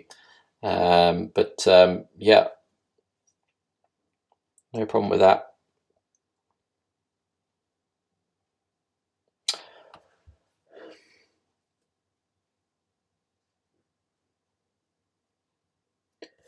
Here's one from Bent Sondergrad. Hi Tristan, concerning staff and owner, can you spend your time socializing with the owner, or are the staff isolated from the owner of the yacht? So you've got to remember that the staff are there to provide a service. We're doing our job. It's like in any industry. Let's say, for example, if you are a waiter, if you employ a waiter in a restaurant and that waiter is sitting down and socializing with the customers, are you going to be happy with that? No, because you're paying them to do a service. So you got to understand that we are there to provide a service. We're not there to be buddy. Don't get me wrong, on a number of occasions, the owner will take us out for dinner. He'll say, right, guys, we had a fantastic week on board. This evening, we want you guys to have a glass of champagne with us. But the crew can't just go up and chill with the owner. For me, it's a bit different. Given my long-term relationship with the owner, I will go and have a bit of a chat with him. I don't do it too often because I don't want the crew to get a bad, an idea saying that, the captain's do it, I can do it. But in general, no, not really, because we're there to provide a service and he pays us well for that. Do you prefer shaft drives over pods? That's a really good question.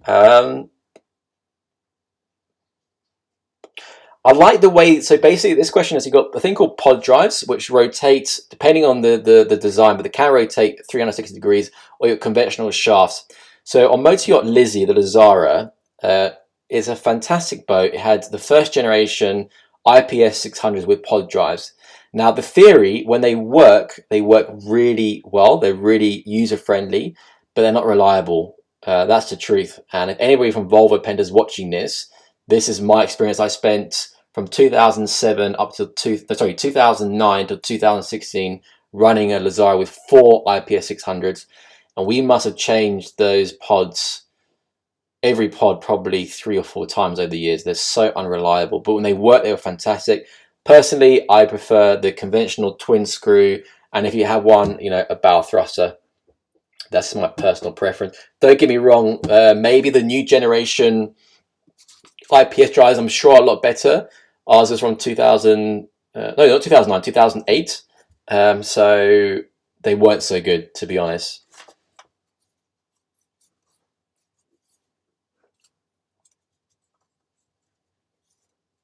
Campbell, how much is AWOL up for sale for, and is it on a website for sale? If it is, what is the website? So yeah, so AWOL is for sale with our central agency, IYC. That's I for India, Y for Yankee, C for Charlie, and it's on sale for just under 9 million euros. And like James has written here, it's on iyc.com. Cheers, James.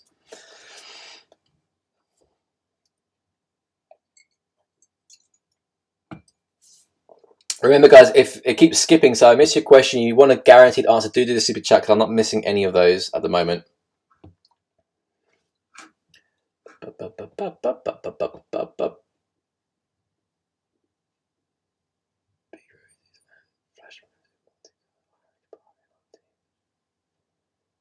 Okay, 80-second music said, best yachty bar along the South France coast. It used to be Rosie's and Flashman's in Monte Carlo, or Harry's Bar in Antibes. Monaco, most of the crew go to Rascasse or Brasserie. Antibes, the new crew tend to go to like Hopstore and what's the one called? Blue Lady. And then, then you got the Drinkers Club as well. And Antibes is a beautiful old French town. It's absolutely stunning. I love Antibes for old town.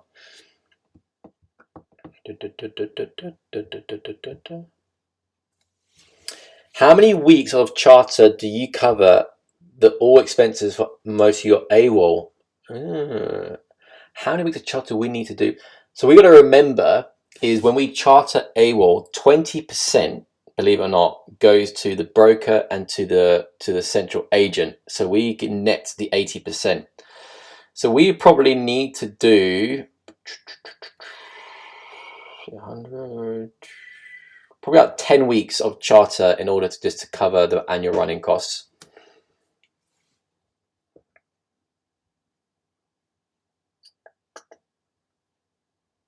Do you drop an anchor or let it go? Do you drop the anchor or let it go? Drop the anchor. Drop the anchor.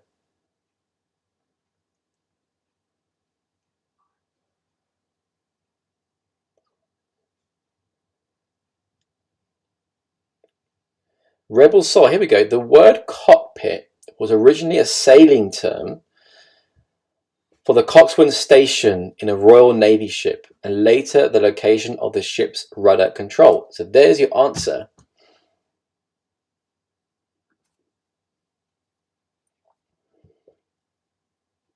Yeah, so last year on charters, we more than covered the costs, the running cost of the boat for the year. We had a fantastic charter season in 2019. It was absolutely brilliant. So boss was really happy. We were really happy. We really excelled our expectations last year. This year, I think it's going to be it's going to be the opposite.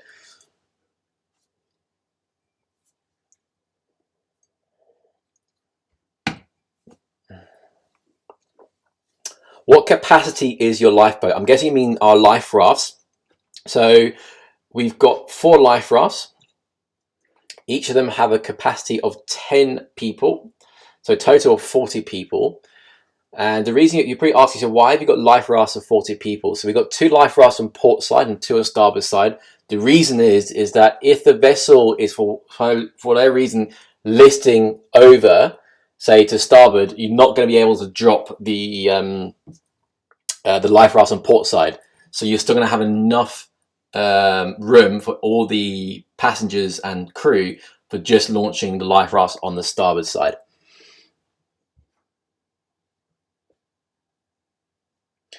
John, how long did it take you to become a master mariner? So I'm not a master mariner. I'm MCA Master 3000 Yacht. So good question, John. So basically this Sunday, as I mentioned earlier, I've got a video coming out talking about exactly what it takes to start from 0 to becoming a Master 3000 and a captain on a super yacht. I go into all the details, the time it takes, the training, the certification, the watch time, the sea time. So that video is coming out on Sunday. It's quite long, about 17-18 minutes long. But I'll go into real detail and just to give you guys an insight of what it takes to become a captain on a super yacht. Chris, what do you think of the new Sunseeker 161? Is that the size you would look at after AWOL? Chris, again, as I mentioned multiple times, I've never been on board the Sunseeker 161. I don't really give my opinion on boats unless I've sea trialed it and I've been on board, I've seen the construction, I spent time on it, but probably not a Sunseeker. We'll be looking at more of a steel vessel, a global expedition vessel that has a long range and you know, a bit more seaworthy, shall we say. Tony, have you ever worked for an owner that didn't charter the yacht? And if so, which do you prefer? How does that change your crew? So Tony, I've been with the same boss since 2007. Before then, I worked for a company called Marine Albert for 5 years. So the only time we did private was the first year we had AWOL. It was the difference with private and charter. When it's private, you know what to expect. You know the owner's habits. You know what they like and what they dislike. But the issue is that with it becomes quite repetitive, and you know, some cases, not in our case, but in some cases, can get a bit boring. What we love about charter is every single charter is different. You know, whether it be the people, the itinerary, the energy on board, the good, the bad, and the ugly. And also with charter, the crew prefer it because of the gratuities. And it obviously for the owner, it really does help in some cases cover the running costs of the boat. So those are pretty much the differences. Again, guys, if I missed your question, do apologize. A guaranteed answer on the super chat. The other thing is, ask if you can, guys, for those of you that are buying the Super Yacht Captain merchandise, I can see we're sending quite a lot. Please take a photo with it and send it to me on Instagram or Facebook so I can share it. I would really appreciate it. If you do want to buy some merchandise, so check out the link somewhere, the merch link or shopping link on the Super Yacht Captain channel. Please send me a photo. Got a couple already. I want to get a video together with all the followers wearing their merchandise or their coffee cups or their caps, and I will then put a video together and to post it on the Super Yacht Captain social media platforms.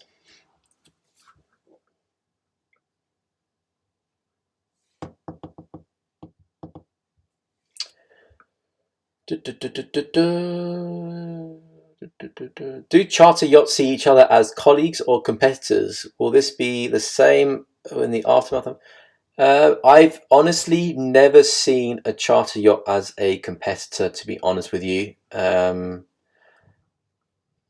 we've never look at it like that, to be honest. Where we see other yachts, we actually with all the crew all tend to be like buddies and mates, and because it's amazing because when you're working within the yachting industry, let's say you'll meet someone in I don't know, south of France, and you won't see them again until maybe a year, 2, 3 later in, I don't know, Sicily, and you're like, ah, Dean, you know, what are you doing here? And you meet and you catch up. So it's not very competitive, I would say. Well, from my point of view, I don't know if other yacht captains would agree. So no, not really. Why do some yachts only need life rafts? So James, it really depends on the coding of the vessel. Lifeboats are normally on passenger vessels, so vessels that carry more than 12 passengers. They have lifeboats. Life rafts are normally for vessels under 12 passengers or under. It's all to do with the coding of the specific flag state. Campbell's off. See you in the next live. It's been here 2:45 in the morning, Campbell. Jeez. Good night, Campbell. Have a good sleep, mate. Thanks for your support.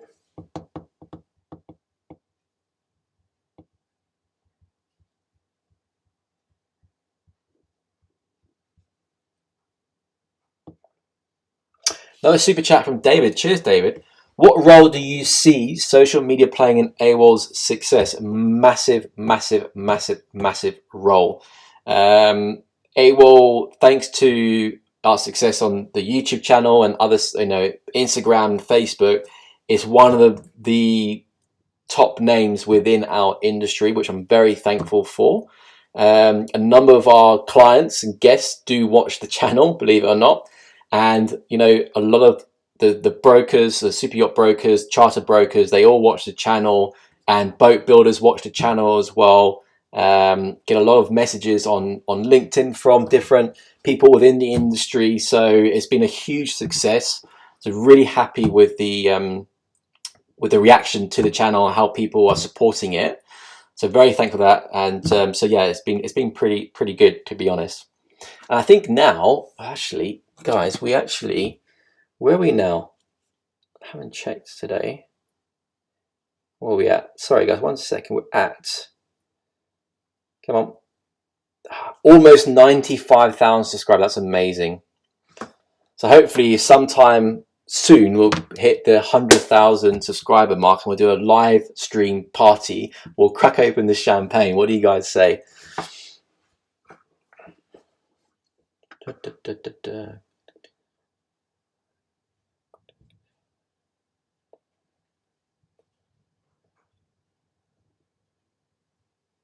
Stuart Moore, Tris, the Sunseeker Beach Club 50 is an aluminium fast displacement hull. I didn't know that. Okay. Apparently the world's most efficient hull.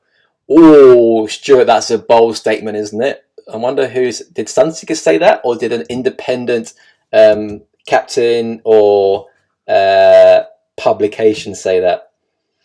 That's a bold statement. The world's most efficient hull. What are they basing that on? There's so many things to think about.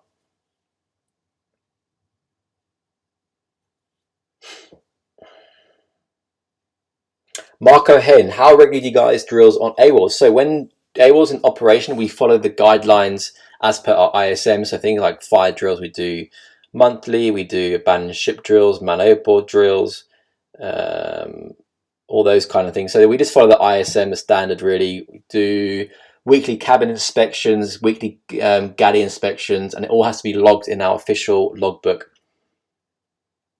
Stuart Moore, still no Alcoholics mug yet? Just no, Stuart. I said to Nick he needs to send me one. He hasn't sent me one yet. So Stuart, get on Nick's case and get him to send me one of his mugs, and I'll be happily to drink my coffee out of it. Magnus, I think you are a great frontman for the Magnus, thank you very much. A great frontman for the industry. Very kind. Appreciate that, Magnus. Tom, this is a good question from Tom. Hi, Tristan. Any experience practicing rescue drills with the Coast Guard? No, Tom, no experience, but I desperately want to do it. When we're back in the water, if we have time to do a drill, I will get in contact. I really want to do a video of a practice heli rescue with AWOL. How amazing would that be, guys? Would you like to see that video? Let me know. Because you know what, if you don't want to see that video, I want to see it. I want to do it. I think it's going to be amazing. But no, desperate to do that. Good question here in pictures. So if AWOL sells before raffle, will raffle be on new ship or AWOL? So guys, if AWOL sells, the raffle will move over to the new vessel. Okay. And there's no additional cost. So what does that mean? It'll be a bigger boat, probably more toys, and a different experience. So if you don't know about a raffle, we're giving you guys the chance to win a week's vacation onboard Motor Yacht AWOL. Check out the link in the description. All costs are covered. Tickets are £15 each, which is around $20 US. And we've got a new super chat from David Dillon is on fire today. Thank you, David. I know standard arrangement is not to film guests on SM on yachts. Will this change for the winner of the drawing?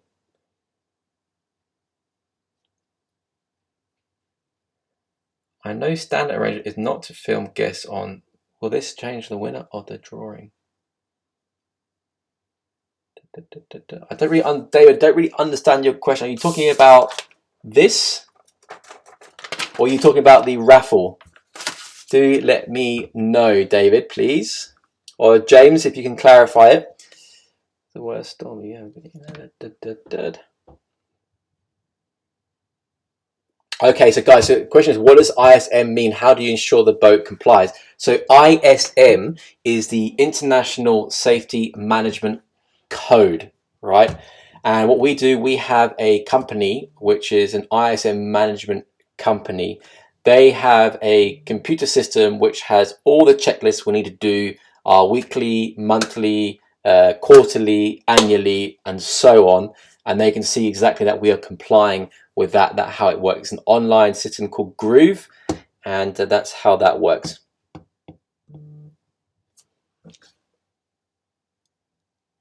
Will the raffle winner? Okay, so the question from David is: will the raffle winner be filmed?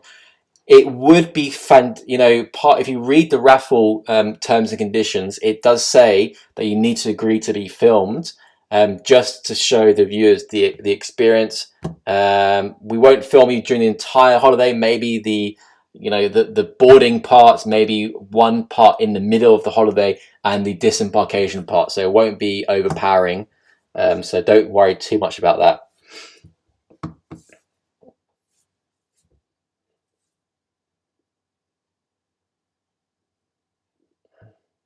How do you work out how many tons your yacht is, John? So the tonnage is worked out by the shipyard that builds the vessel, and then the gross tonnage is calculated by the volume of the vessel.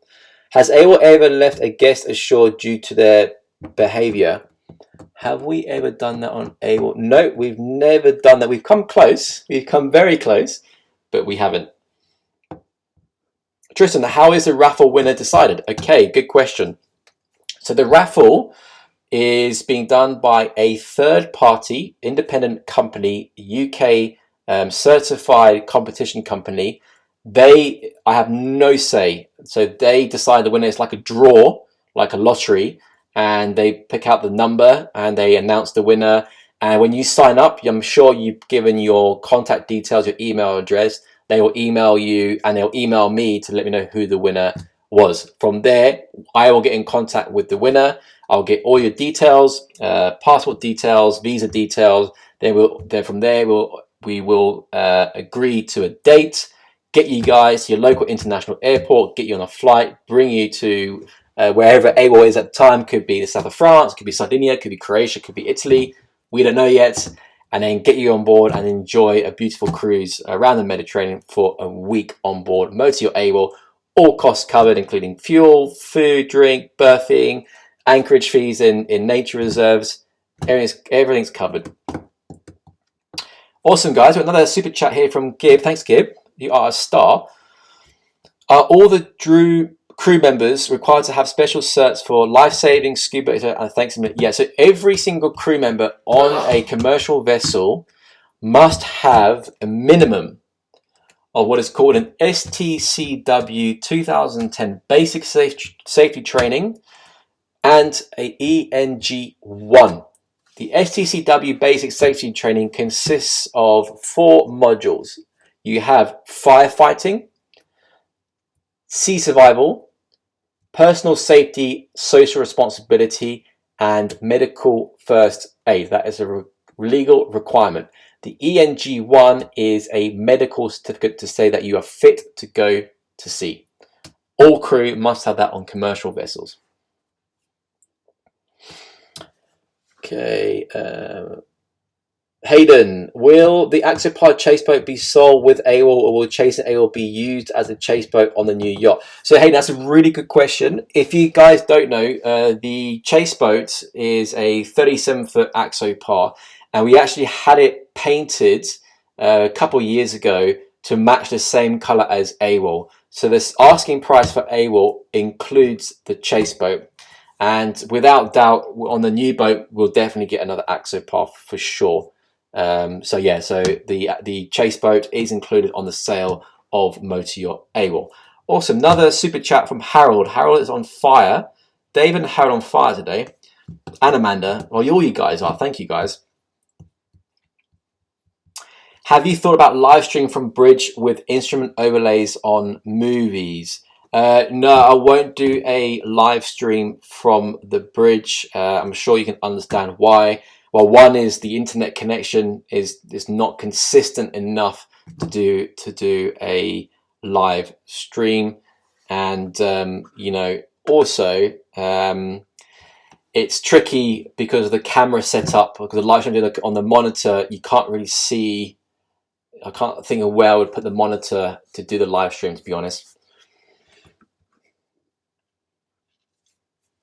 How many people have entered the raffle? So far, I think we've sold around 2,500 tickets. Still got plenty more to sell, getting there. So we worked out, if you actually buy 10 tickets, you got a 1 in 4,000 chance of winning. You know, it's such great odds. And if it was me, I would be buying a ticket, to be honest with you. My family wants to buy tickets, but I said no because it's obviously conflict of interest. Let's say my mother was to win. You guys can think, oh, it's fixed. It's been, it's been manipulated, so they can't do that. James, yeah, so answered Jib's super chat. Thanks for that.